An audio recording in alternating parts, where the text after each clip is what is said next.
നമസ്കാരം, കർമ്മ ന്യൂസിലേക്ക് സ്വാഗതം. വെടിവെച്ച് കൊല്ലാൻ ആകില്ല എന്ന് വ്യക്തമാക്കി ഇതാ മാവോയിസ്റ്റുകൾ നെഞ്ചും വിരിച്ച് വയനാട്ടിൽ വീണ്ടും ഇറങ്ങി. കാട് വിട്ട് മാവോവാദികൾ വയനാട്ടിലെ ഗ്രാമങ്ങളിൽ വീണ്ടും ഇറങ്ങി എന്നു മാത്രമല്ല, വീണ ഓരോ തുള്ളി ചോരയ്ക്കും പകരം വീട്ടുമെന്നും പ്രഖ്യാപിച്ചിരിക്കുന്നു.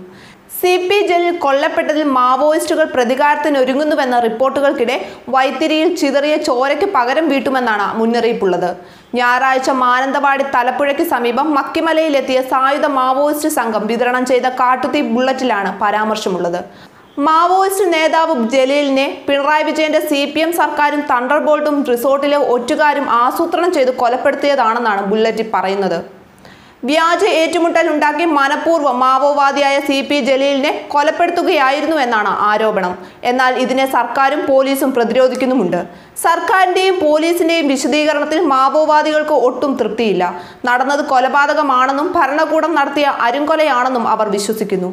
മാവോവാദികളുടെ ആശയത്തെ അംഗീകരിക്കുന്നില്ല എങ്കിൽ കേരളത്തിലെ വലിയൊരു വിഭാഗം ജനങ്ങൾക്കും മനുഷ്യാവകാശ പ്രവർത്തകർക്കും ജലീലിനെ വധിച്ചതിൽ വലിയ അതൃപ്തിയുണ്ട്. CPM സർക്കാർ പ്രഖ്യാപിച്ചിരിക്കുന്ന മജിസ്റ്റീരിയൽ അന്വേഷണവും ക്രൈംബ്രാഞ്ച് അന്വേഷണവും പ്രഹസനമാണ്.